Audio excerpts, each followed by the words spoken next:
Hello everybody, thank you very much for finding the time to join us for our webinar today, which is called Preparing for the EU-China Tourism Year 2018, the World Bridge Tourism Project. My name is Prof. Arlt. I'm the director of COTRI, China Outbound Tourism Research Institute, based in Hamburg and in Beijing, and I'm very happy that I can be your host for this webinar. So the World Bridge Tourism Project is funded by the European Union and is organized by the European Travel Commission, ETC, and the European Tourism Association, ETOA, and is of course organized in preparation for the big event next year, which is the EU-China Tourism Year 2018. So in this webinar, we will concentrate on very practical advice, on tips, on experiences from three European service providers from different fields, from different countries, as well as having two Chinese experts who will also share the Chinese view on what is needed to have happy and content Chinese visitors, especially going to new places, doing new things, so that they go home and tell their friends how great it is to have a trip to Europe, and they send all their friends to come to us as well. So before that, I will give you a brief introduction into what has been happening in 2017 until now in the Chinese market, and talk about the main drivers which have influenced the developments both globally and of course concentrating on Europe. So saying that, if you're not in Europe and it's morning for you in America or evening for you in Asia, of course you're also welcome to join us. But as this is a European funded project, we are concentrating of course on Europe here. So the speakers actually include a Spanish company which has a long tradition of selling leather goods, silver and gold and other things, and they will talk how Chinese tourists coming to Toledo, where they are based, are treated by them in a special way. We will also have a China expert from Wallonie, so the southern part of Belgium, talking about their special offers for Chinese visiting the Wallonie, based on long years of experience working with the Chinese market. And the third European speaker will be representing the Lake District China Forum as an example how networking can also make a region which is not automatically coming to the mind for visitors to a country being not in the center of the country, how through networking you can also be successful in attracting Chinese tourists coming to you. Added to this are two Chinese experts, one from Ctrip, the biggest online travel agency, or OTA, by now one of the biggest tourism companies in the world actually, as well as somebody from the Kaiyuan, so a company which tour operator based in Europe, a company which has been specializing on doing, beside the usual package tours, a lot of special interest tours, and we will hear about their experiences as well. At the end of the webinar, there will be a question and answer session, so please use the chat function. So if you have this on your screen at the bottom right, you will find there's a way you can send questions. Some of you already sent questions to us before we started, so I have already a long list of interesting questions here, but please you can send questions right now, and we will try at the end to answer as many as possible. Probably we will not be able to answer all of them we have maybe 15 or 20 minutes for that, but I promise that we will answer all of them by email in writing within a few days after the webinar has been concluded. And of course you can also, if you have colleagues who are not able today to join us, but you think they should also see what we're doing, so we will try within a few days also to have the parts of the webinar online, and at the end of the webinar you will get some information where you can find this. Also to look at it again, or to have other people in your company, your friends and colleagues, looking at this. So with this, I hope that you will find the information we are providing useful, and that this can help you to get better business and happy customers from China. So as part of the World Bridge Tourism Project, preparing for the EU-China Tourism Year 2018, let's start with a short overview. What are the latest developments in China's outbound tourism?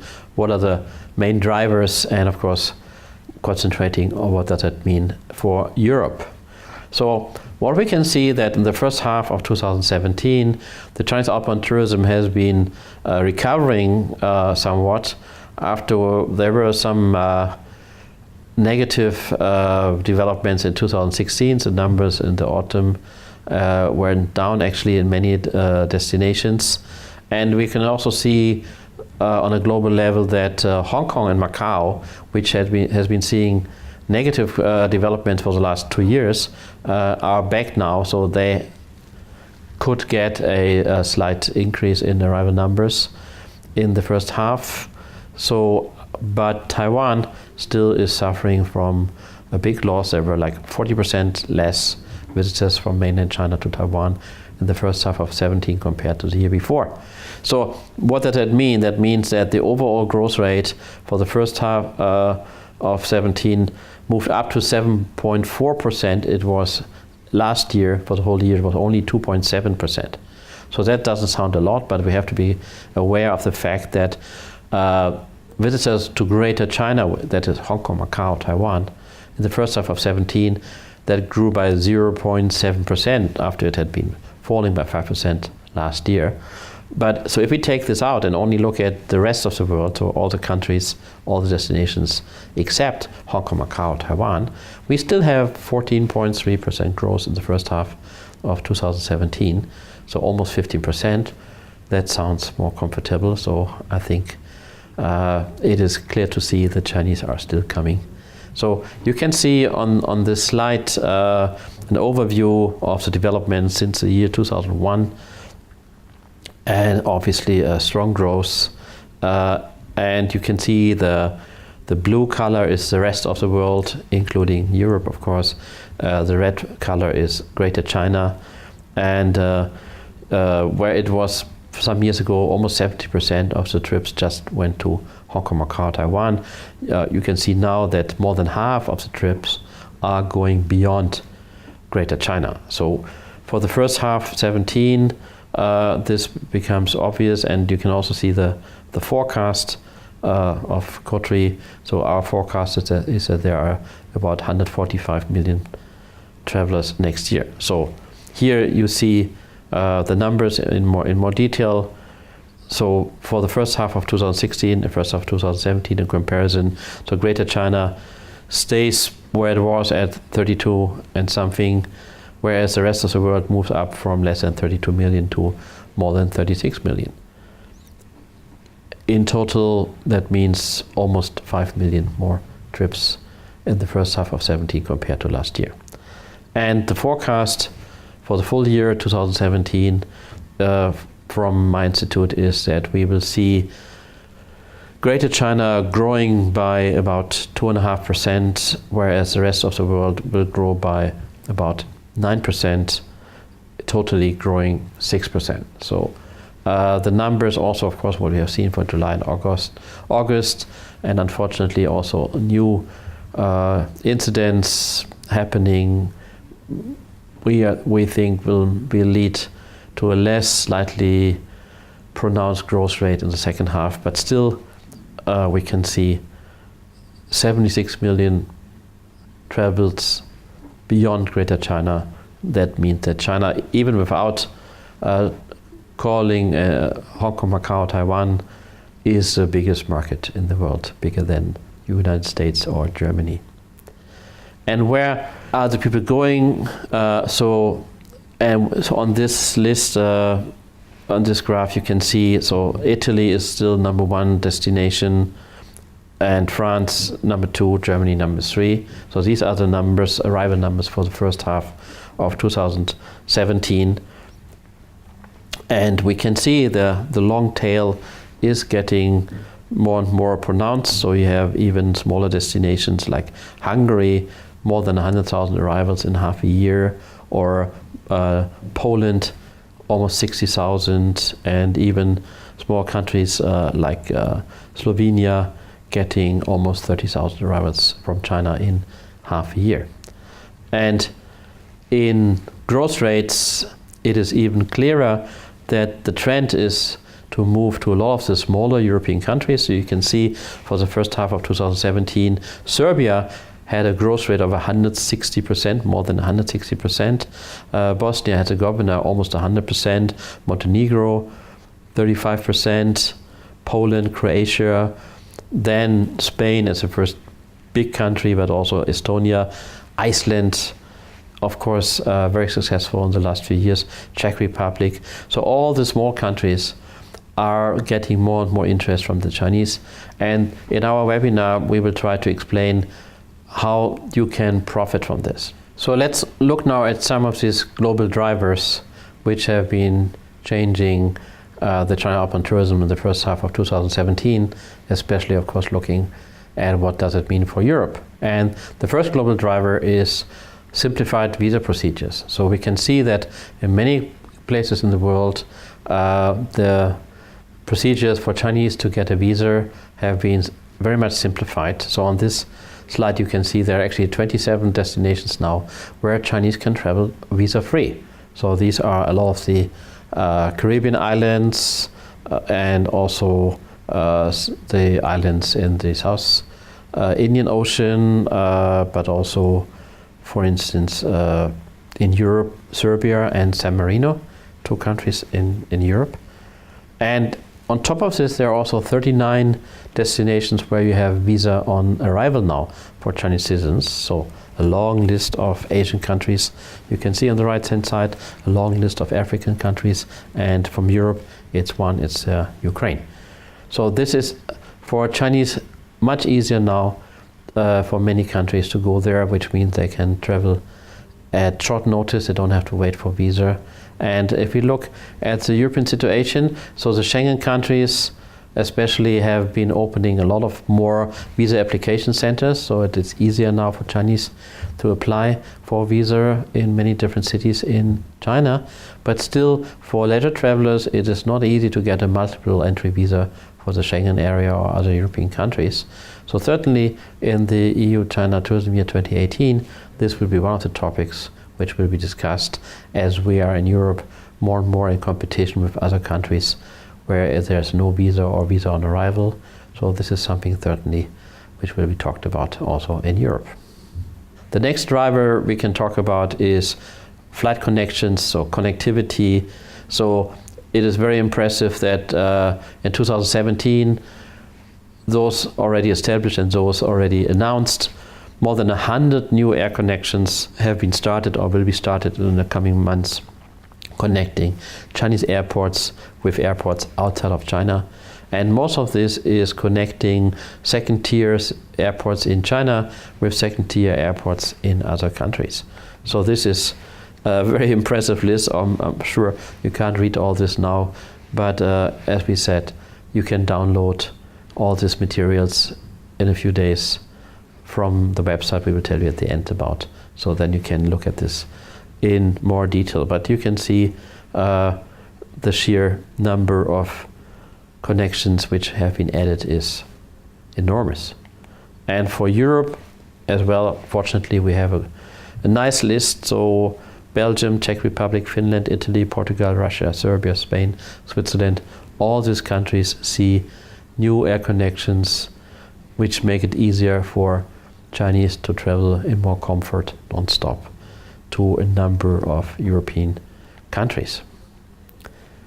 The next driver is simply the fact that more and more information becomes available for Chinese travelers, because a lot of global destinations have been doing more and more and are doing more and more to give information to tour operators as well as to FITs. using social media or participating in fairs like the ITB China, which happened this year with a big European participation for the first time in Shanghai, using online trainings, using videos as a very popular way in China now to promote destinations. And of course also with each year the Chinese travelers get more experienced, so it's much more likely that one of your friends has already been to the place you think about traveling to, so you also get this peer-to-peer information more and more. So, and just one example here, that global, the company called Dragon Trail Interactive is checking on the activities on WeChat, which is the most famous and most important social media, of course, in China now. What are overseas national tourism organizations doing and how many views they have, how successful are they. So they do this ranking every week. It's freely available. And you can see all the arrows are European NTOs. So there are, in the top 20, we have 10, so half of them are European countries, from Sweden, Norway, Britain, Finland, and so on. So this is something which has been increasing a lot in recent years, and obviously that helps a lot to make the Chinese know more and talk more about the different European destinations. And another driver is moving from quantity to quality. So famously it said, be careful what you wish for. And this is what now many destinations find, that they have, if they have concentrated on just large arrival numbers, so they have been successful in getting lots of mass market package tours from China, but they tend to stay only a short time, maybe just a few hours in one destination, and they concentrate on the most famous destinations and the most famous attractions within these destinations, and they come during the high season. So they create what is called now over-tourism. They create a lot of problems for the destinations, that they have to cope with this big numbers coming for a short time, and not much money is earned from that, so the yield is rather limited. And we can see globally some destinations have started to become really serious about this problem. For instance, Thailand has introduced, end of last year, a minimum price for tours, so that the tours cannot be too cheap. Palau, an island in the east of Guam, which was flooded by Chinese charter tour groups, have restricted the number of flights. Indonesia, for instance, is trying to promote other places in Bali, where 70% of all the Chinese tourists in Indonesia, they all go to Bali, so that they also disperse them to go to other places. And this is also reflected in the Chinese demand structure. So especially individual travelers from China, they are tired of traveling overseas and then meeting mostly other Chinese people. So a lot of Chinese travelers we talk to in our research say, I want to go to places where they are prepared for us Chinese visitors, and there are some Chinese people there, but not too many. We don't want to go to a place where everybody is Chinese. So, and we are looking for authentic experiences, for authentic offers, for getting closer to the places we are visiting. So, in Europe, of course, that means that many service providers, many attractions are actively seeking ways to attract Chinese visitors to other parts of their country, other parts of the European Union as a whole, and other times of the year. So this is what we are talking about. Of course, the EU China Tourism Year 2018 will give a lot of support and will give a lot of opportunities for the engagement, especially of small and medium-sized enterprises, of less visited destinations in all EU member states, to follow this demand and provide services in this way. And this webinar is a part of the World Bridge Tourism Project, which is preparing for the EU-China Tourism Year 2018. And so we will try to help this, and we will present the 5 interviews I've been talking about earlier. So with 5 experts, which will share now with you their practical experiences and hopefully have some good advice for everybody watching. So I'm very happy that we are joined by Jennifer Cormack. She is from the Lake District China Forum in Windermere in the United Kingdom. And so she can talk about how to build a successful network to get the Chinese customers coming to your destination. So Jennifer, thank you very much for joining us at the World Bridge Tourism Project webinar. And I know you have been very successfully working with the Chinese customers in the Lake District, and you receive a lot of visitors in your beautiful part of England. So I'm looking forward to learn more about your practical experiences and advice for other tourism service providers. And maybe let's start with an introduction of yourself and your connection to China and the structure and the work of the Lake District China Forum. I am Jennifer Cormack, Sales and Marketing Director for Windermere Lake Cruises, and also the Chair of the Lake District China Forum. I've worked in the tourism industry now for over 18 years. After a noticeable increase in Chinese visitors throughout 2014, we decided to set up a marketing consortium of like-minded business people who wanted to market to the Chinese visitors, so we set up the Lake District China Forum.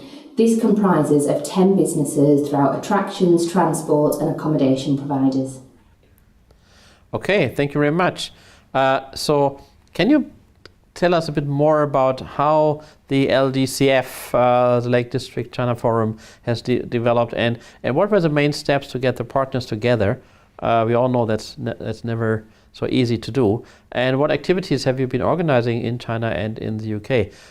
For instance, how do you convince the smaller players who have smaller marketing budgets that they work together and join the network? And how do you collaborate with regional and with national tourism boards? The Lake District China Forum was formed after an initial meeting between English Lakes Hotels and Windermere Lake Cruises.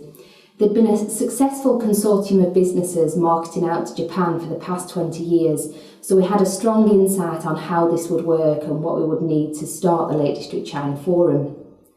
Initially, we decided on some research in what Chinese visitors knew of the area and if at all they knew of the Lake District. We soon found out that the Lake District could easily be confused with the Canadian or the Italian lakes, so we've adopted the name the English Lake District, and that goes throughout all of our branding and on all of our websites. We also found that Windermere was a strong key. A lot of Chinese visitors knew of Windermere, so we've adopted Windermere as our brand. We quickly approached businesses in and around Windermere who we'd previously worked with and who were also seeing an increase in Chinese visitors, and we quickly got to a group of 10 people which were then to form the Lake District China Forum. In this group we had accommodation providers, transport providers and attractions who were all willing to work together to pool resources, ideas, experience and most of all budget. This has helped us host many events both here and in China. We've held events down in London where we've invited travel trade and media. We've hosted fan trips here in the Lake District, and we've worked with people like Virgin Rail to work together to encourage guests to come up to the area. We've also invested in our Chinese website and social media channels, and we use Weibo and WeChat on a daily basis. Working with national and regional tourist boards has also played a huge part in the success of the Lake District China Forum. We work closely not only with businesses here in the Lake District, but businesses in and around the north of England, and this is key when we're creating itineraries to keep visitors in the Lake District and in the north of England for longer. Splendid. Well, as you said, the Lake District is situated rather in the north of England, just south of Hadrian's Wall. So most Chinese visitors, when they come to the UK, they go to London and then maybe to Edinburgh. So you're not necessarily on the main track for them automatically. So how important would you see the idea of networking within your region to get noticed by the Chinese potential visitors? So, and your network, as far as I understand, is also existing beyond the Lake District itself, or the English Lake District, as you call it. So working, for example, with Manchester Airport, which is the nearest airport which offers direct flights to China. Networking within our region is something that we already do here in the Lake District and throughout the Lake District China Forum, and has been a key to the success in the Lake District China Forum. Collaboration is one of our strongest assets. Over the last few years, we've seen a change in the way that Chinese tourists do travel. Initially, it was just between London and Edinburgh, but now Lake District is a clear stop on that map for a lot of Chinese tourists.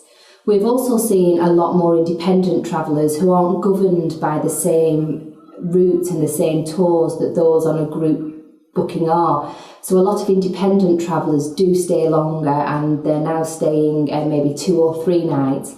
And group bookings are staying maybe for the full day, half a day, or even overnight now. Following the launch of the direct flights from Beijing to Manchester last June, we've developed a strong relationship with Marketing Manchester and the Manchester Airport. Seeing those direct flights coming into Manchester was really exciting for us. We attended the inaugural flight party at Manchester Airport in June of last year. We also attended lots of events leading up to it and after. We're also working very closely with Marketing Manchester, and the Lake District China Forum paid to become a destination partner within their China campaign, which was huge last year. This is something that we're looking to do again this year, and are currently looking for funding to do so. Okay, well, obviously lots of things you're doing and doing well. So that brings me to my final question. So for other regions which are in a similar situations that they are not necessarily on the must-see list of most Chinese tourists. So what can they learn from your experience? So what would you think are the most important steps for similar destinations, especially in regard to bringing the stakeholders together, so to earn recognition and ultimately money from the Chinese visitors to Europe? For those regions who are not yet on the must-see route for Chinese visitors, I think exposing the whole area or the whole region is highly important. And exposing that to travel trade, to tour operators, Chinese media and KOLs. A way in which they can do this is by working together, working collaboratively, pooling their resources, knowledge and experience. Working together will enable businesses and attractions to attend more events, attend more B2B networking events, overseas missions in London where operators are brought in. This is the only way to expose an area to the travel trade. Working with media, hosting fam trips, hosting KOLs is also ideal. After a number of visits to Chinese cities and on trade missions, I do know that building those relationships is key to exposing an area or business. Building those relationships, having that face-to-face contact is key when you want to show how dedicated you are as an area to the Chinese market. Well, thank you very much, Jennifer. So I think that was a very good insight into how to build the networks and how important is not only the network at home but also the network in China. So I'm sure a lot of people will take notice of what you have been sharing with us. Thanks a lot again. And let's move on to our next guest from Shanghai. So this is Roger Hsu, who is the director for Europe and the Middle East of COTRI, the biggest online travel agency, OTA, in China and I think indeed in the world. And we will talk with Roger about how European tourism service providers should prepare for new trends in Chinese visitors' demands when they are traveling to Europe. So Roger, thank you very much for joining the World Bridge Tourism Project webinar. So your company, COTRI, as I just said, is the biggest online travel agency in China and in fact in the world. So from the millions of customers booking with you every year, their overseas trips, including of course lots of visits to Europe, and from the surveys you're regularly doing, the big data pool you have. So, well, all this of course enables you, I'm sure, that you can share with us a lot of insights into the latest trends in Chinese outbound tourism. especially interesting for us is the question how, from your point of view, European tourism service providers, including large and small hotels, retailers, attractions, transport companies, and so on, how they should prepare and adapt to these new trends and the new kind of customers coming out of China, and how also should that influence their marketing activities. So to start, maybe can you tell us a bit yourself and the history and the importance of C-Trip? Hello everyone, this is Roger Chu from C-Trip Destination Marketing. I'm the General Manager of Europe, Middle East and Africa region. I'm very pleased to be here to have this opportunity to share with you some points about Chinese visitors' demands and new trends while they travel to Europe. So first of all, I want to introduce you a little bit about C-Trip. C-Trip is founded in 1999. Today we have more than 30,000 employees throughout China, and we were listed in Nasdaq in 2003. Today we have more than 300 million members, and we also developed an application which provides all different types of services and products. The accumulative downloads already reached to 2.3 billion times, and the daily peak deal already breaks through 500 million RMB. And C-Trip is today the only online platform which can provide all different types of travel products and services like package tours, FIT package, flight tickets, hotel room reservation, local things to do products like museum tickets, attraction tickets, etc. And for the services like visa service, car rental service, luggage delivery service, all types of products and services, pre-travel, in-travel, and after travel. You can find everything on C-Trip platform. And we welcome all different types of providers, suppliers, tour operators, and the government, tourism offices can collaborate with C-Trip to promote your destination and to bring more good products, travel products to our Chinese tourists. Okay. Thank you, Roger. Wow, it's certainly impressive. And I've been to the headquarters of your company in Shanghai, and wow, that is quite some place. So based on all these activities and all these customers you have, so please share with us some of the most important current trends in the Chinese outbound market to Europe, both for FITs, for individual travelers, as well as for group travelers. So what is changing? What are the new challenges, the new opportunities, which are the result of these changes? As to this question, I have several points to share with you. First of all, there are more destinations can be chosen by our clients. While Chinese tourists to classical European traveling countries like France, Italy, Switzerland still take a big proportion, but some destinations are growing rapidly, such as Middle and East Europe, North Europe, and Russia. Traditional and emerging destinations meet demands of different types of tourists, of course, so we have to be different. And the second is digitalized purchases. So in the first half year of 2017, orders from mobile end is twice as websites. And on C-Trip, more than 70% of trading volumes actually come from mobile end. So with the continuous development of technology, market share of mobile purchases will gain obvious growth. So be online, be mobile will be a new trend for the Chinese tourists, especially for the young generations. And the third one is upgraded consumer behavior. Chinese tourists are not into low standard and rushed itinerary anymore. They prefer high-end products instead. Hotel, transportation, meals, foods, shopping, activities are all upgraded today. So we have to ask ourselves if we have already upgraded our products.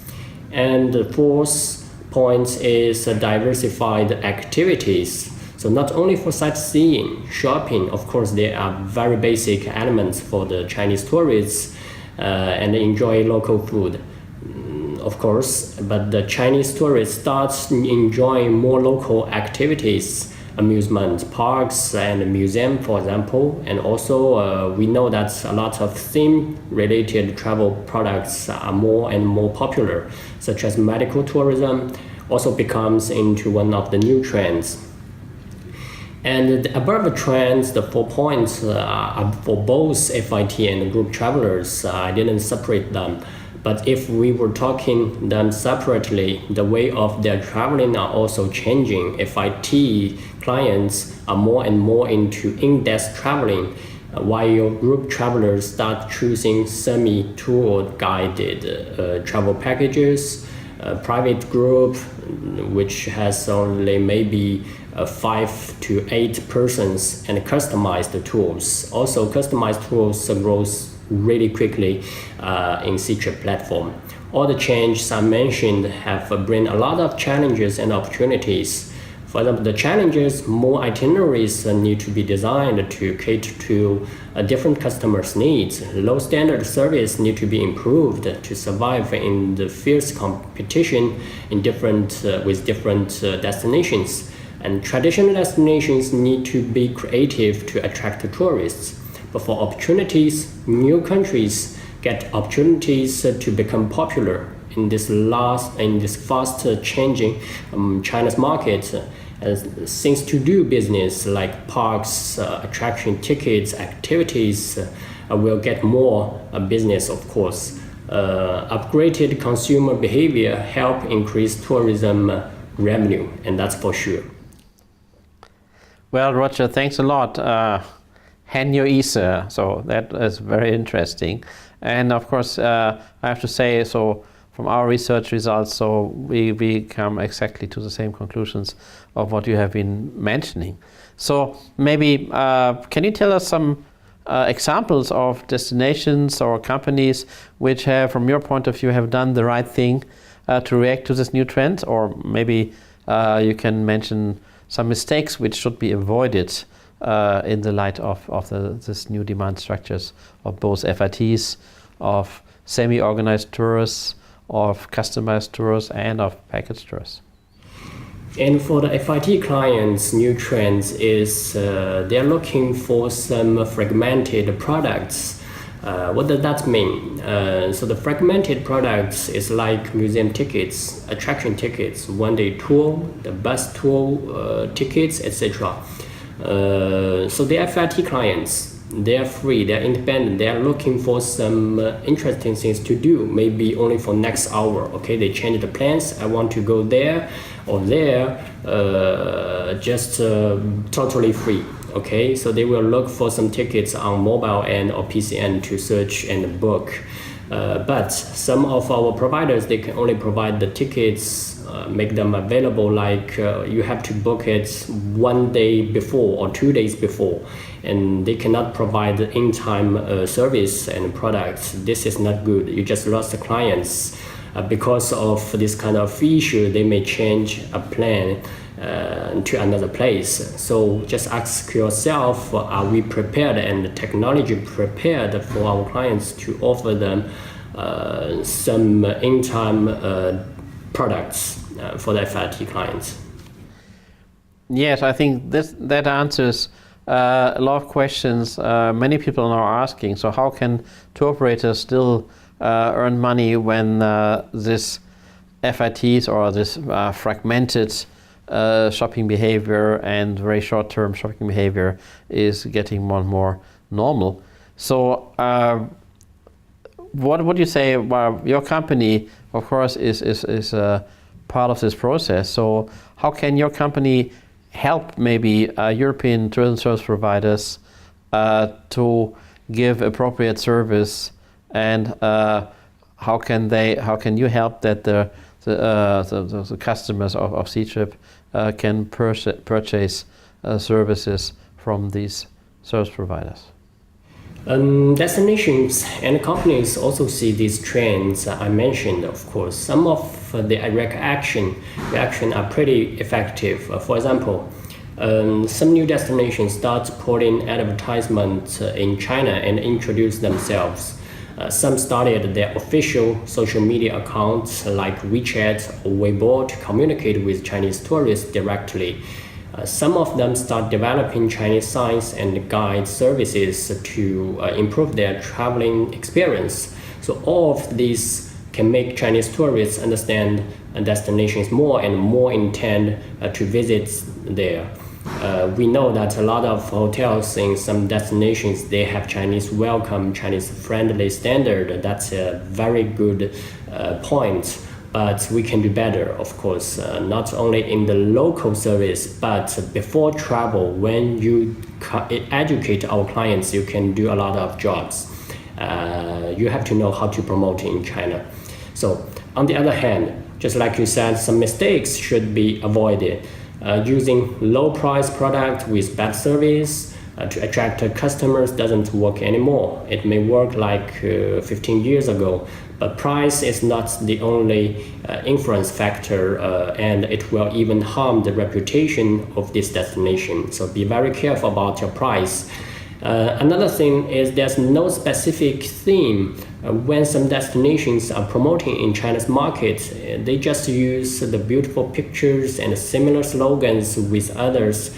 It cannot help customers to remember them and to choose them.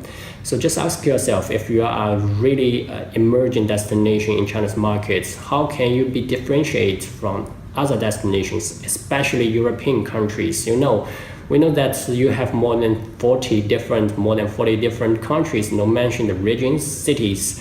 But for the Chinese clients, in their mind, you are very similar. Okay, so be differentiated, be different is very important when you do the promotion. The clients, of course, they know you have the beautiful nature, you have the history, you have different architecture, buildings, beautiful ones. But what's the difference? What's the story you will tell to our Chinese clients is more important. It's not the picture, it's the story behind the picture. You have to educate our clients. Well, thank you very much, Roger. Wow, that was very interesting, and I fully agree that storyfication, telling the right stories, is a big job which has to be done by all the destinations and all the service providers to attract the Chinese market. So, well, this was really interesting, all the things you have been sharing with us, and so I know it's already evening in China, so sorry to keep you from your dinner, and thanks again, and hope to see you again soon in the future. Now let's talk to Dominique André. She is the China expert of Wallonie Tourisme, so responsible for the southern French-speaking part of Belgium, and she will tell us something very interesting about developing new thematic routes for Chinese travelers as a way to develop new offers for the Chinese market. So Dominique, thank you so much for being with us today. And I know you have been working for the Chinese market for at least 10 years, very intensively, and you have collected a lot of practical experiences. And you're so kind to share some of them with us today. So again, let us start with a brief introduction. Please tell us a bit about yourself, your connection with China, and your work with Wallonie Tourisme, and what Wallonie Tourisme is doing in Belgium and in China as well. Ni hao, my name is Dominique André. I'm working for Wallonie Belgique Tourisme. It's the southern part of Belgium. I'm in charge of all the non-European markets, but my focus is on China, and I'm doing this for more than 10 years. So now we are very lucky because we have an office also in China with 2 members of personnel. What's very important is that they are my eyes and my ears on the Chinese market. It's very, very important to have someone over there to learn about the latest trends and to adapt the products. So Wallonie Belgique Tourisme, both offices in Belgium and in China, Beijing. Okay, thank you very much. So can you give us some examples of the China-related activities Wallonie has been doing over the past few years, and how you use different tools like networking, social media marketing, participating in fairs in China, etc. So what activities have you been doing? I think it's very important to make the difference of what we are doing in Belgium and in China. Yet the actions are part of an action plan, and together we are promoting the destination in the best way we can. So in Belgium, for instance, the most important is the networking with the Chinese living here, be it the press, be it the embassy. They are the ambassadors of their country here in Belgium, and it's important to have their feel about what we are doing. And so, for instance, when we want to promote a new destination, I take the journalist to that spot, and if they like it, then I say, okay, we can promote it on the Chinese market. Also, it's very important to make China known what Wallonia is about, because our part is the less well known of Belgium. It's Belgium's best secret. So our destination is southern Belgium, and it's a beautiful place where there is a lot of greenery, a lot of castles, of rivers. And what we promote now, it's a green destination with blue sky. Very, very important for the Chinese market. And so, to promote the destination, the embassy can also help us. When there are important people coming from China, we take them to southern Belgium. And that's a way also of promoting it. In China, my colleagues, their main goal is first to go and visit the tour operators, the travel agencies, and to tell them about the destination.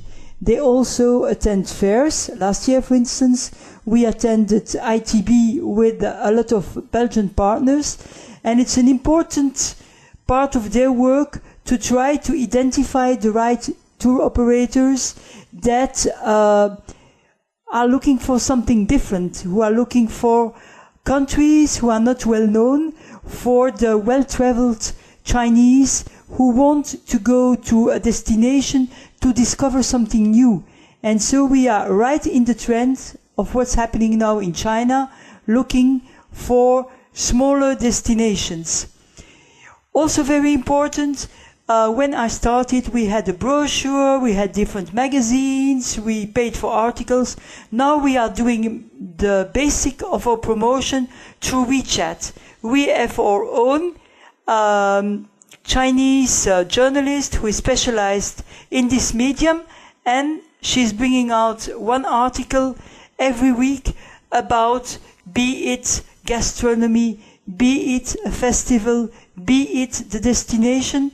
We also work on Weibo and on Facebook, and that's mainly for the Chinese living in Europe. Because never forget, Chinese living in Europe are very, very important. They are in contact with their families or with their company over there, and they can also be our ambassadors in China. So all the Chinese people living in Belgium or in Europe are a kind of promoters of the destination, and it's very important also to communicate with them. Yeah, I think that's a very important point to make, that the Chinese who are already here in Europe, they can be customers themselves traveling around. They can also be ambassadors of our brand, Europe. So I also know that there's a new initiative you're planning. You told me about this before, which is very interesting. I think it's in the field of what's called œnogastrotourism, so food and drink, in connection, of course, with the EU-China Tourism Year. And this is based on the fact that Belgium is very famous, among other things, of course, for the big variety of beer produced there. So can you please tell us something about this initiative? One of the links between China and Belgium is the food. We like eating, and so do the Chinese. In the beginning, when they came to Belgium, they only enjoyed Chinese food, but now they are really asking to try something else. The easiest way to start with Belgian food is maybe to go to a restaurant where they are serving mussels with Belgian fries, to eat waffles and all these kind of things. And with mussels, you need a beer. So that's just a Pils beer, and Pils is also very well known in China. But now all the special beers and crafts beer are available in China because there are importers for years now, and in a lot of supermarkets in China you find Belgian beer. As you might know, since last year, beer culture is part of the UNESCO, and so we really wanted to communicate on the beer and on tasting beer and enjoying beer for the EU-China year 2018. So the beer who is most linked to culture is the Trappist beers. Why? Because Trappist beers are still made in the abbeys by monks, and there are only 11 Trappist beers all over the world. Amongst them, 10 are in Europe and 6 are in Belgium. So promoting our destination through Trappist beer was the easiest way, also not to make the other breweries jealous, as you need really a lot of criteria to be called a Trappist beer. So beer is a kind of alibi to visit the country, because there you are in very remote places with an abbey.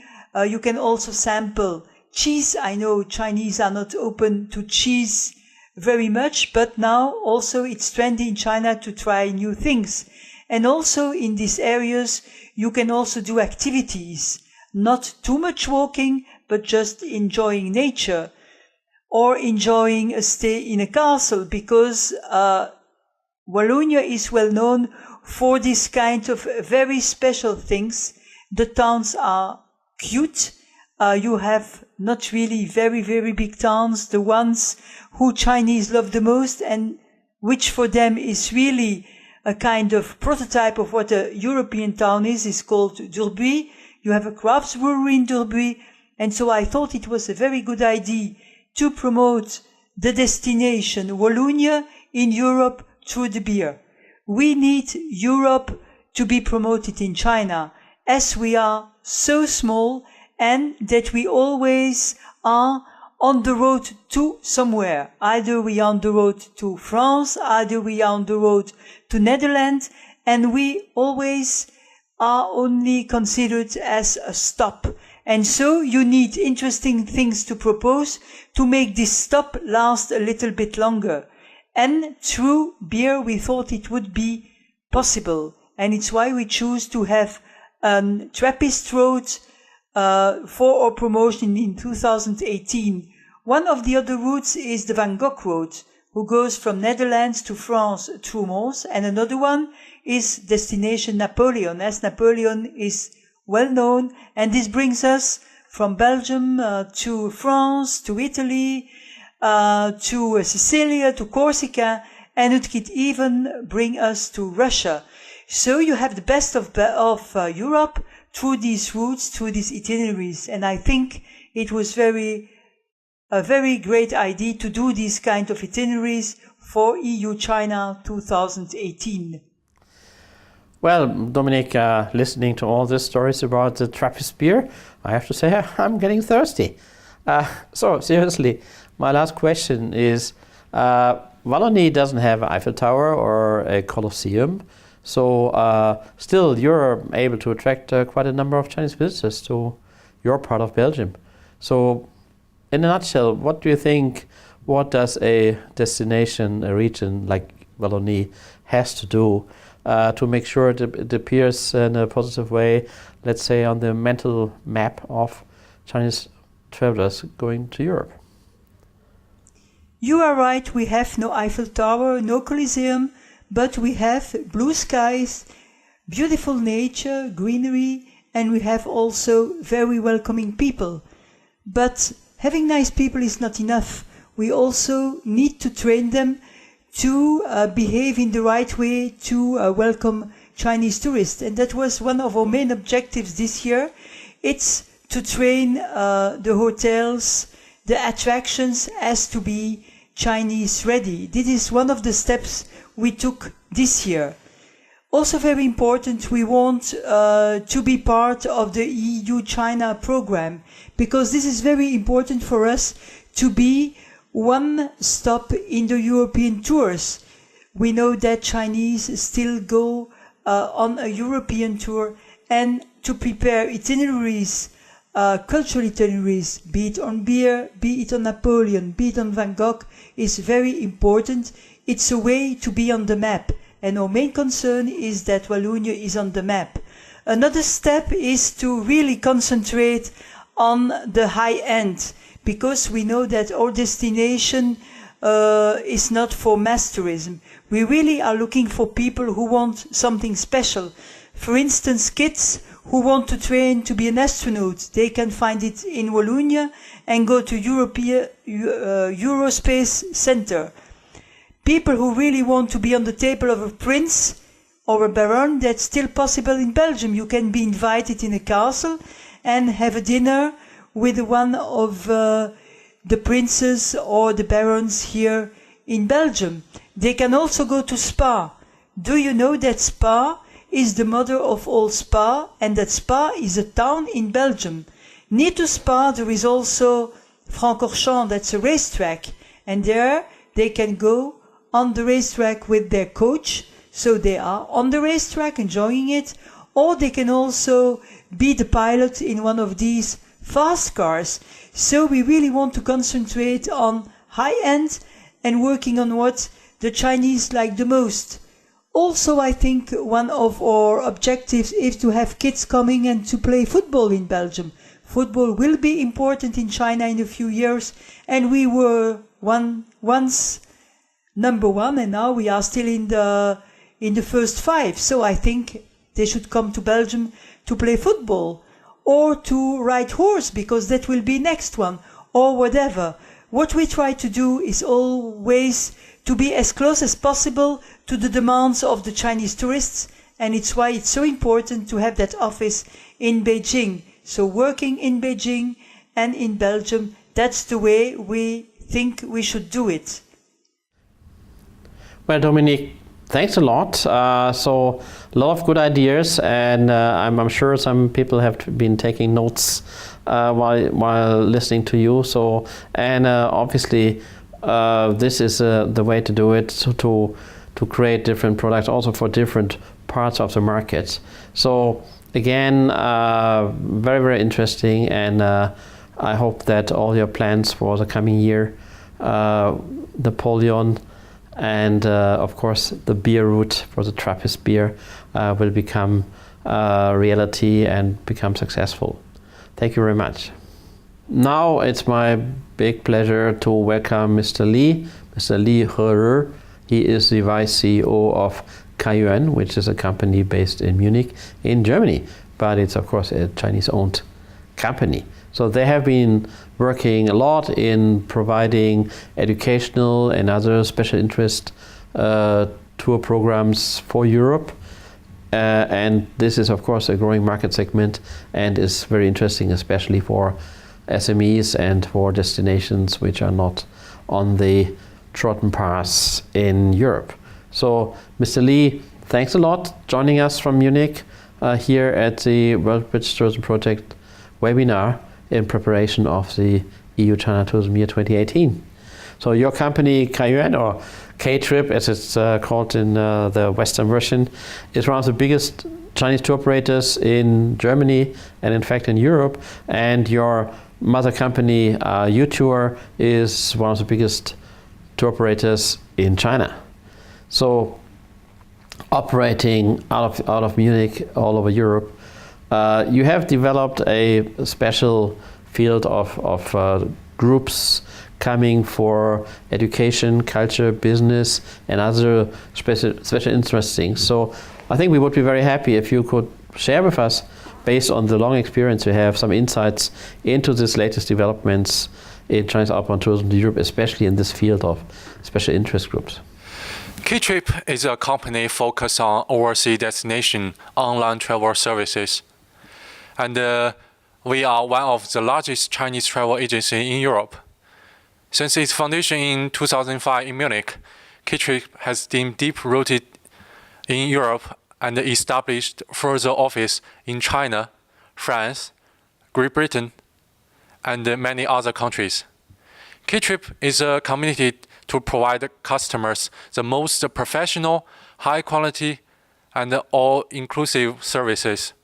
Now we have many products covering a variety of forms, including bus tour, individual tour, special group on individual request, as well as official reception.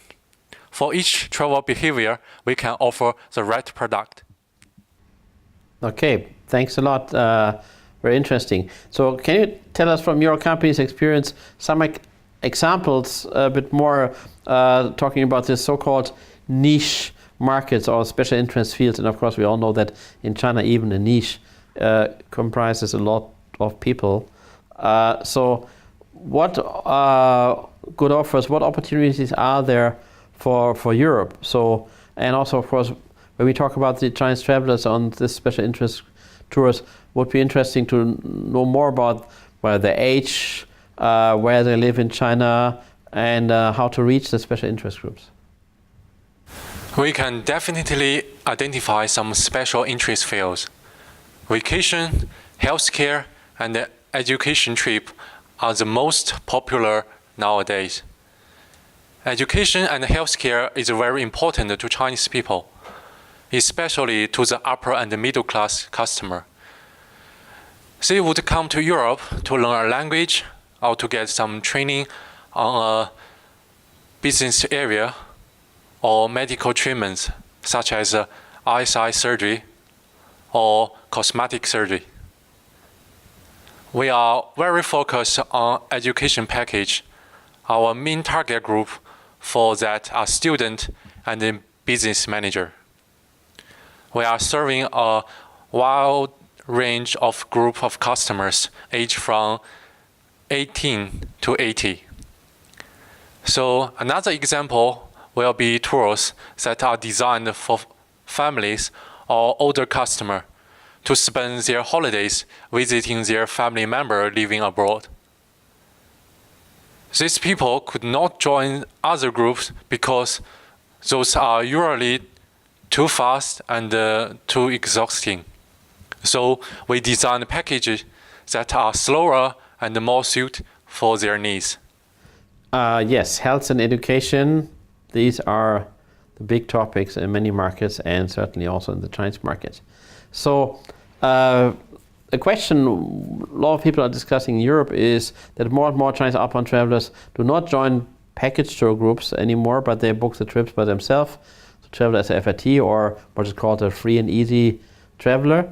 So do you think that offering special interest oriented products, sports, culture, art, food, photography, training, so you mentioned health as well, very important, can that help in cooperation with companies like yours for European tourism service providers that they still get the share of the growing spending power of the Chinese visitors to Europe? Yes, and we are already doing that. We started to promote a sport package with a special focus on football and marathon. As an example, we are collaborating with the Munich Marathon in order to support smaller company and the local traditional activities. In wintertime, we offer skiing holiday and the weekend passes in the Alps. Chinese middle-class customers care more and more about their personal feelings, and they will spend more money for this unusual experience.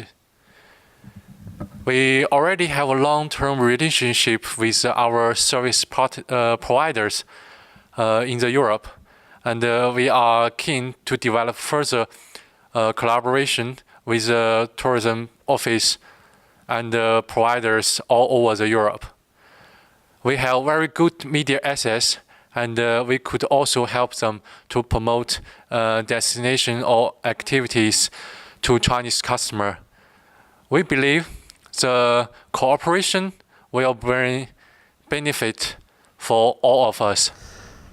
Okay, Mr. Lee, I know you're a busy man, so thank you for taking the time to talk to us. And so we see sometimes to find a good distribution partner for the Chinese market, you don't even have to go to China.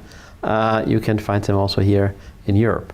So thanks again, and I'm sure there will be some people watching our webinar today who will be interested to get in touch with you. So now it's my special pleasure to go and talk to somebody in Toledo, which is a very beautiful city in Spain, not far from Madrid. And we are joined by Mr. Israel Moreno. He is the owner of Moreno Traditional Leather and Damask Handicraft Production. So a company with a long history and a company which is benefiting from the trend in the Chinese tourism market to go for authentic experiences and also for authentic products with a regional story behind it. So, and Moreno company in Toledo has been quite successful in getting Chinese customers coming to their shop and to their workplaces. So, Mr. Moreno, thanks a lot for joining us. And so I read a bit about your company, and obviously there's a long tradition of offering specific Spanish leather and damask products which are produced in traditional ways. And this is your family has been based for a long time in Toledo, which is an ancient city, which is a UNESCO World Heritage Site, and has been called the heart and soul of Spain by many people. So with the growth of Chinese arrival numbers in Spain in the last few years, and of course Toledo being very close to Madrid, there has been an increase in the interest of Chinese visitors in your city.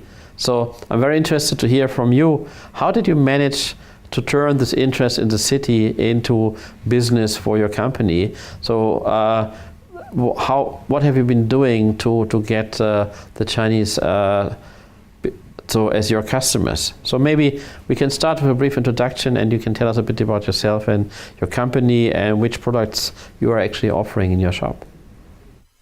Hello, I am Israel Moreno. I am the manager of the company Vicente Moreno shop in Toledo, Spain. The company was founded by my father in 1949. My father was a very popular gentleman in town because he was all his life working in one company, making blade for swords, knives, and the damasquinado art. Damasquinado art, just in case that somebody doesn't know about what it is, this is the traditional handicraft in Spain, but where we make is only here in Toledo, and consists in to introduce 24 and 18 karat gold inlaid into the steel. I started when I was 10 years old, helping to my father, of course, just in weekends. And when I was 18 years old, me and my family, my brothers, we start to introduce some different things in the company, like international brands, like Mallorca pearls, that this is the more popular pearls in Spain, Jadro porcelain, that is a very typical Spanish porcelain and very high quality, known in around the world. And the typical Spanish jewelry, Carrera and Carrera, that this is very high quality of jewelry with 18 karat gold and different stones like diamonds, topaz, and different materials. When I started the company, we are only 3 workers and my father. And right now, I am 15 workers and 2 people who makes the handicrafts in the shop, demonstration of the damascene. Obviously, your company has a long tradition, started by your father. But can you tell us, when did you start to receive the first Chinese customers? And what have you done over the years to attract them and to provide a special good service to them? Well, I am very lucky because I live and my company it was situated in one of the nicer places in Spain, Toledo. Toledo, for just in case somebody doesn't know where it is a very small town, very close to Madrid. just 25 minutes by train or maybe 50 minutes by car or by bus.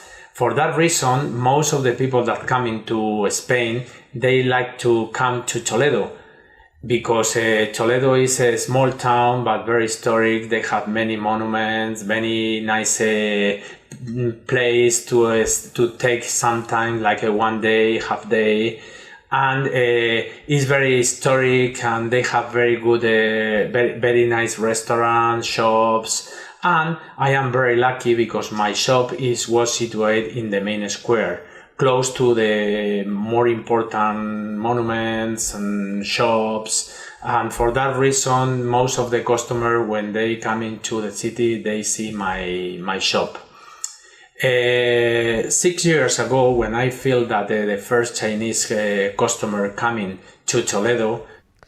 Okay, wow, thank you, very interesting. And what you said at the end, that you have two demonstrators in the shop, so that is already, I think, a hint of what you're doing to be attractive to the Chinese people. So, but looking at this, clearly we all know that Chinese customers are different from other customers, from Spanish people, other European people, or even other Asian people. So for the Chinese, how did you manage to become famous among them? How do you increase your sales? For instance, how do you deal with tour guides? This is a question for many retailers. And how do you overcome the language barrier? Did you put up signage in Chinese? And last question, maybe also that while the Chinese are very famous that they love to bargain, how do you deal with this in your shop? I feel that the best way to increase the sales and to try to get these new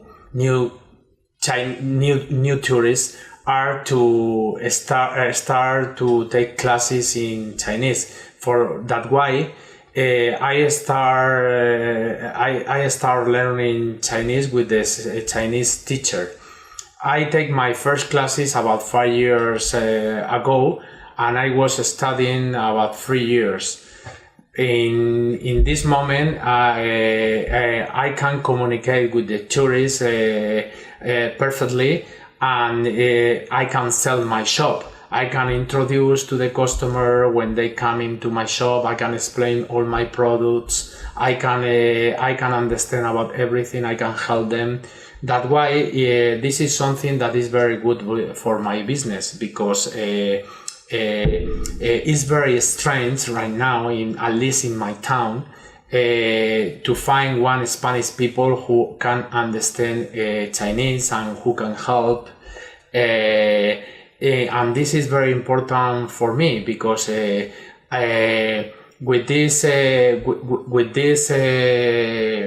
work, with this all the things that I know, we can communicate with the tourists, and the tourists appreciate a lot. That way, I start to be very popular in China, because I take contact with many tour leaders, with travel agencies, and another reason that the Chinese people enter to my shop, because we have very good products and very nice quality, and the Chinese people, they like very much all the brands that we have, because the prices in Spain are half prices than in China, because all the international brands that I have, they sell in shops in China, and the prices are very, very, very high. That why it's very important to me to keep it.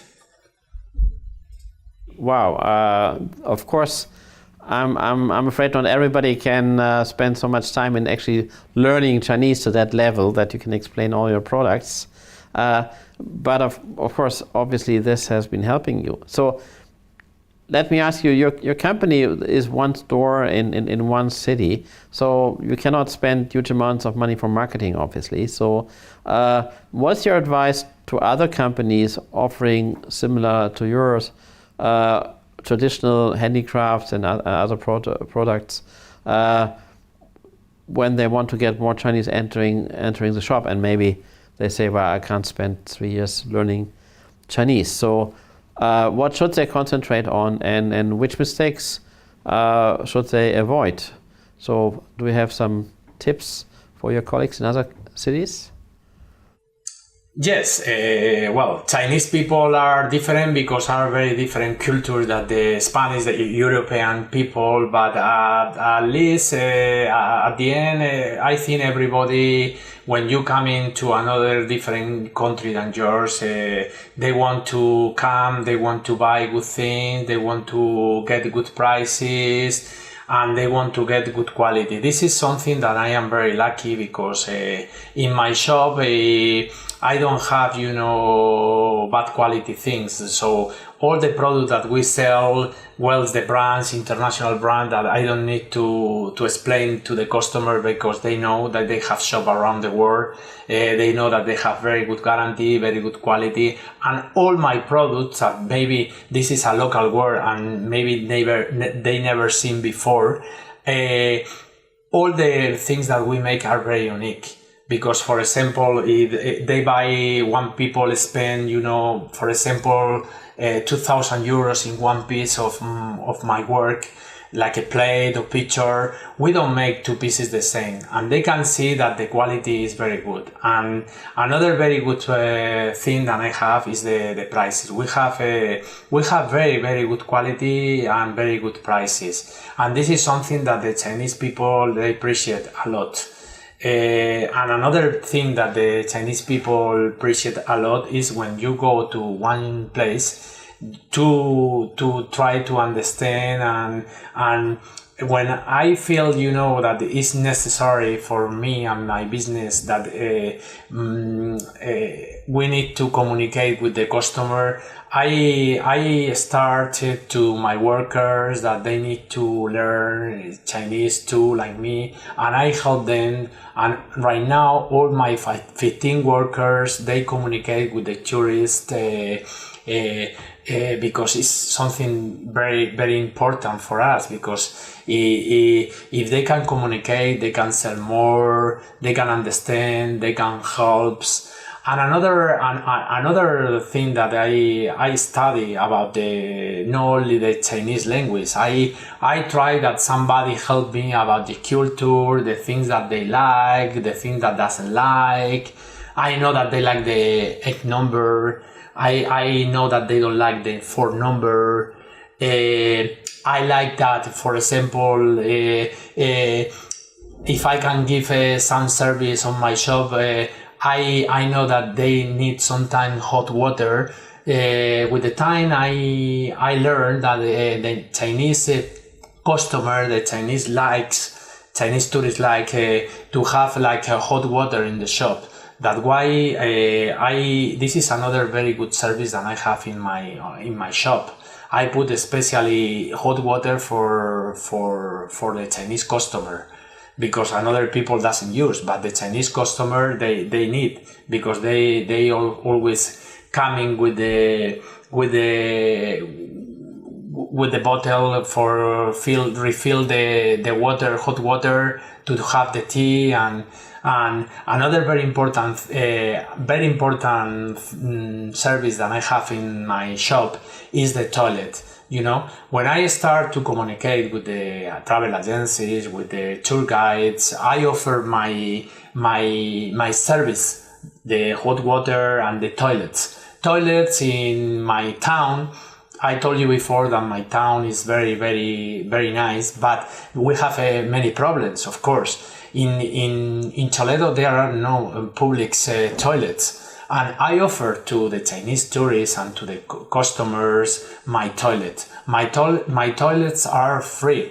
And this is one of the very interesting point that I offer to the customer, and they appreciate, because this is something very good, because they don't have to pay and always are very, very, very, very clean.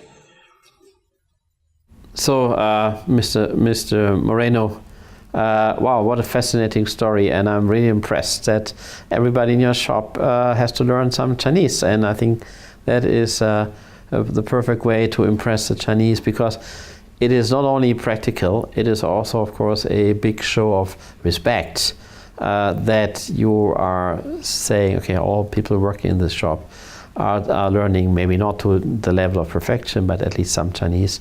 This is certainly beside the quality of the products and the authenticity and that being something very special. That is certainly what makes a long-lasting impression on Chinese people. So thank you very much, and I have to admit I've never been to Toledo, but I'm sure now the next time I come to Spain I will visit Toledo and certainly come and visit you in your shop.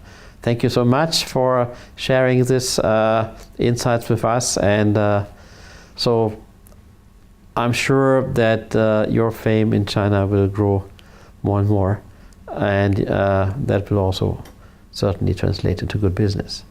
Thank you so much. So, well, I think we have seen 5 experts speaking and 5 different views of what's happening in Chinese outbound tourism to Europe now, and I think there has been a lot of information and insights and experiences and good advice. So I hope that for you, everybody participating in our webinar has been enough things to learn and to think about, to give you some new ideas, maybe confirm things you are already doing. So this is the end of this part, but we're not finished yet, because now comes probably the most important part, answering your questions.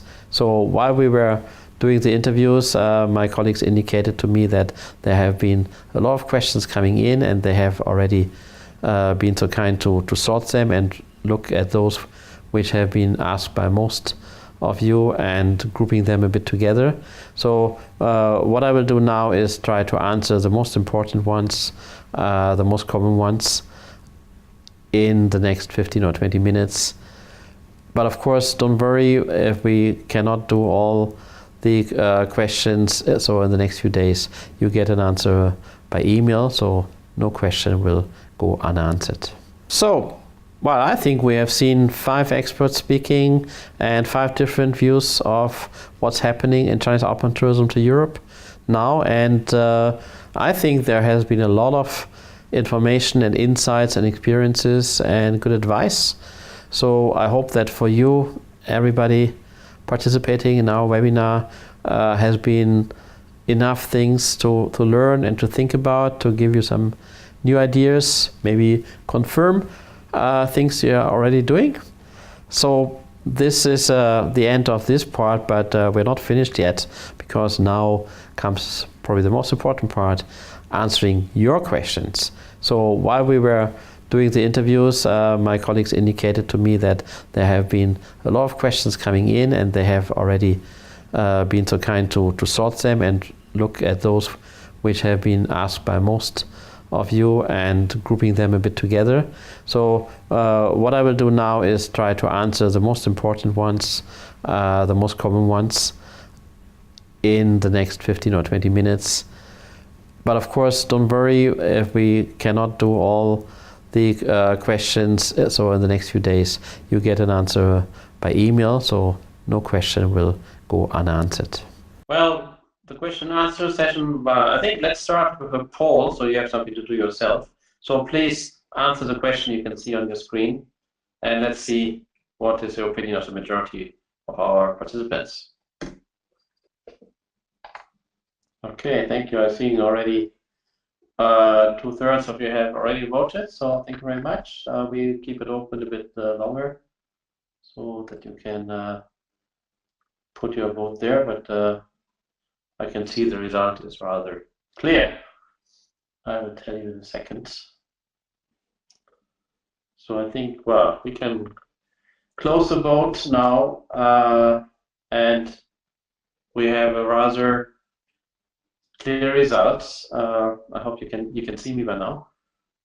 So we see 91% say yes. So 91% of you are saying yes in the next 12 months. I expect my business to go up. Well, that's why you're participating. And we have only 8% saying unsure and 1% saying no. So this is a rather clear result. Start by quickly going to the situation. I think on. So, but the European part is sizable. It is always a bit complicated to say how many exactly come to Europe, because if you add up all the national statistics, we have more than 10% arrivals, but obviously a lot of Chinese people go to more than one European country during one trip. Also, some of you have asked, there were some numbers they were missing. What about Belgium? What about UK? We have been using those figures when we looked at the first half year of 2017, where we do have statistics available, and some countries are a bit slow with their statistics. So, of course, this is all about money. This is a business after all. So there has been the question, how much do they spend per day per person on average? And the short answer to this is hard to say. It's very, very different, and especially you have on the top some Chinese who spend really huge amounts of money, and then you have the majority who spend more than most other visitors. But of course, if you take the very high spending and the, let's say, upper normal amount of spending together, you come at very high averages. So, but let's say it depends, of course. In France, they will spend more money on shopping than in I don't know, Croatia. But certainly the average Chinese tourist spends more per person per day than the average European or American tourist, simply also because they have only less time to spend their money. They don't have 6 weeks holidays like we have in Germany. And payment also is, of course, connected to the question, how we do the payment. And certainly in China, this is a very fast development. So we have been telling people in the past years, UnionPay credit card, that's what you have to accept.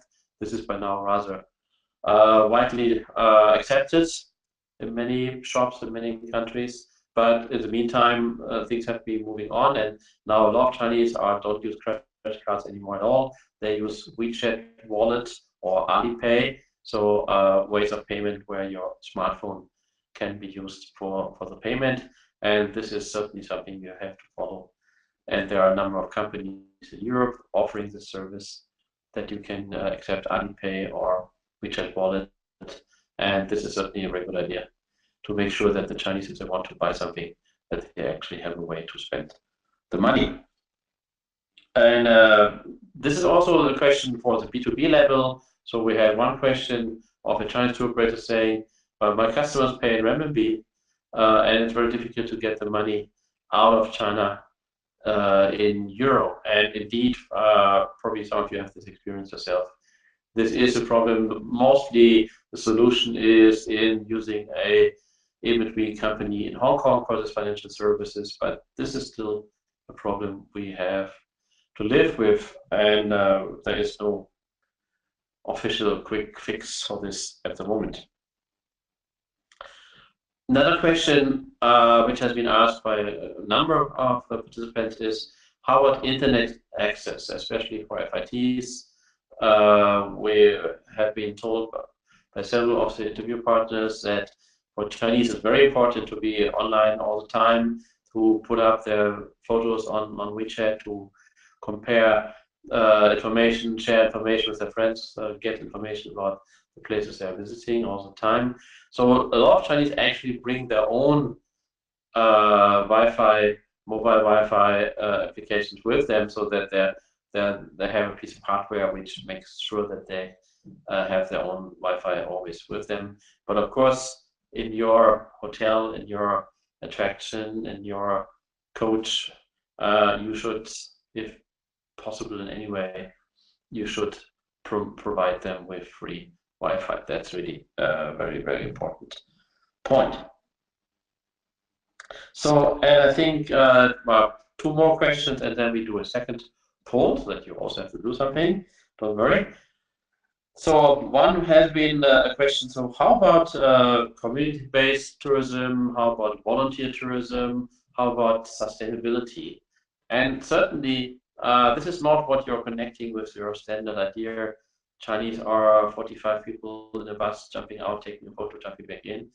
But as we tried to say during this webinar, and I think the interview partners have been pointing out very clearly, that there is a growing number of Chinese who are interested to get closer to the community they're visiting, so that something like volunteer tourism or tourism which is connected to learning about ecology, how a local ecosystem is working, and that might be a coral reef, that might be a forest.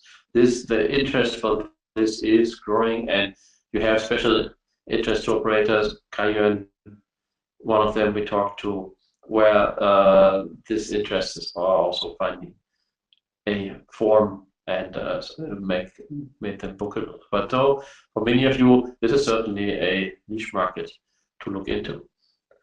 And also the question, how about LGBT markets?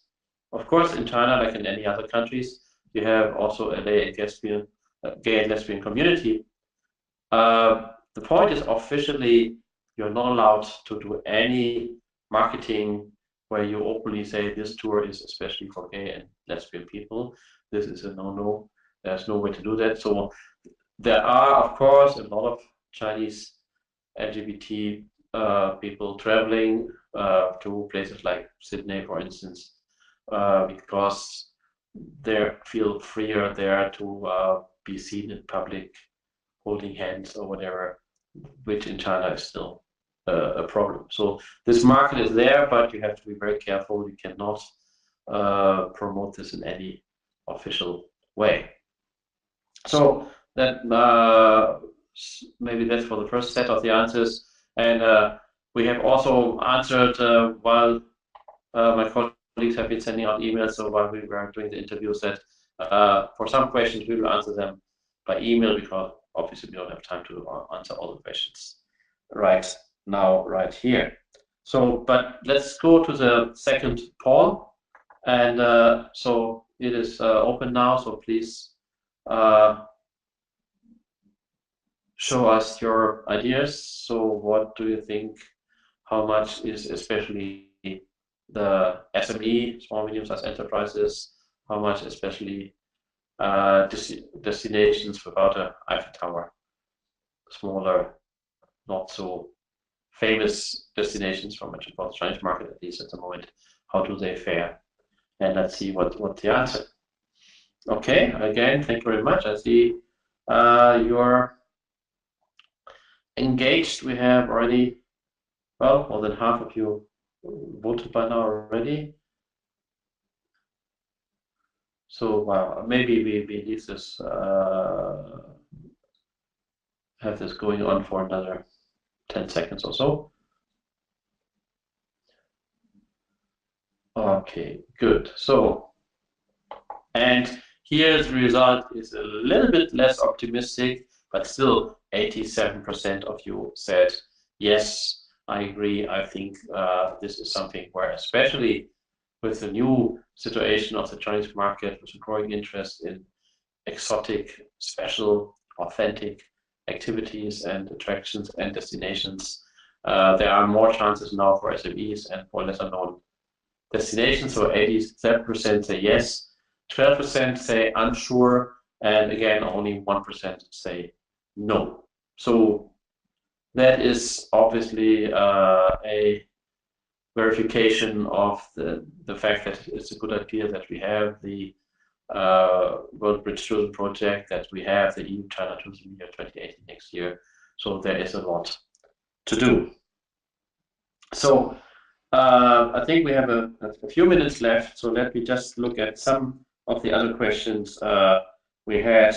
So one question which we unfortunately cannot avoid talking about Europe and tourism is the question of terrorist attacks, which did not stop also the last few months, unfortunately.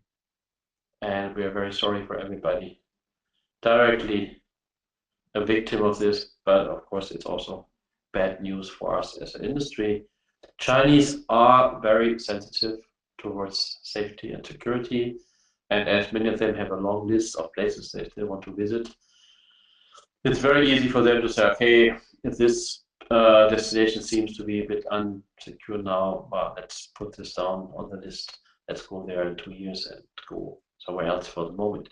So there is obviously an impact, but as all our research has been shown in the last months, speaking to many experts, to many destinations, it is only rather short-living, fortunately, so that after 3 to 6 months, the effect is gone and the Chinese start to travel again.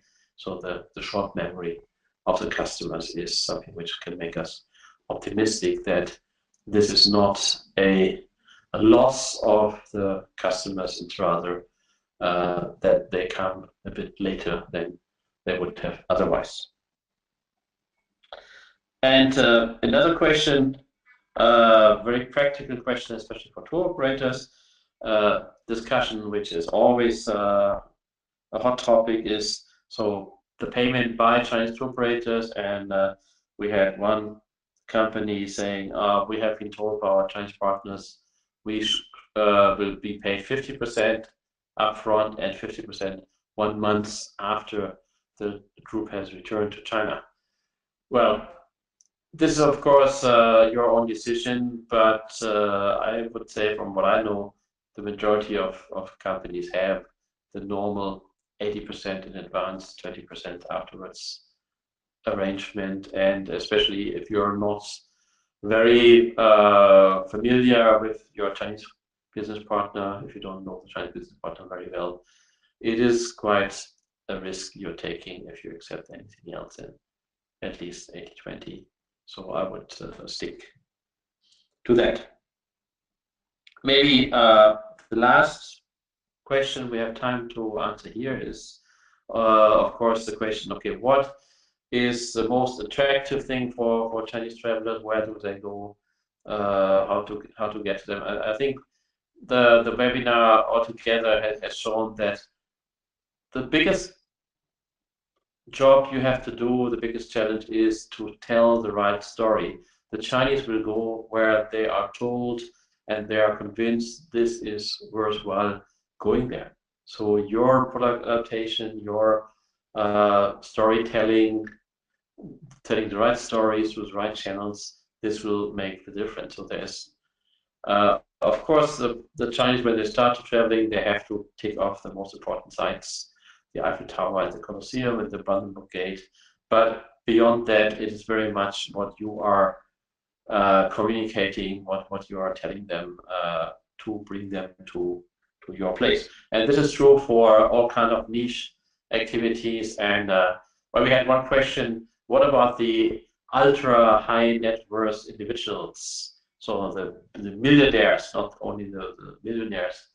And the answer to this is the same, where they don't book a tour from a catalog. So you will have to show them what is there, what is very, very special and scarce and unique, and maybe connected to some investment opportunities if you want to attract these people. So there is a wide variety out there in the Chinese market. There's an interest for almost everything.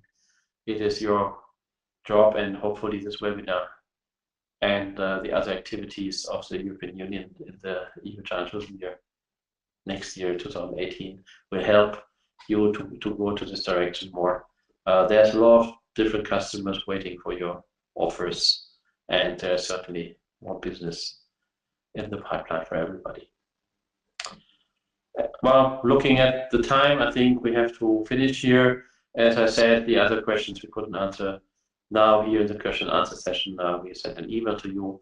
Also, don't forget, we have the handouts you can download right now if you want, with slides from the presentation I did at the beginning of the webinar. So please, if you want. And I know that some of the slides were full of numbers, not so easy to see in a short time. Download this in the handout section. And last point to make, don't forget, please, after you end your participation, there will be a survey popping up. There's only a few questions, takes only 1 or 2 minutes to answer. And as we want to make our webinars for you better and better, please be so kind to answer the survey so we know what we can do next time even better for you. With this, again, thanks to everybody who has been working in the background Thanks to our interview partners, thanks to the European Union. They gave the money to do all this work, and I hope that I will see many of you in one or other situation and fair and in China, hopefully. And all the best to you, and thank you very much for the participation in the webinar, and please don't forget the survey once you close this webinar. Thank you very much, and goodbye.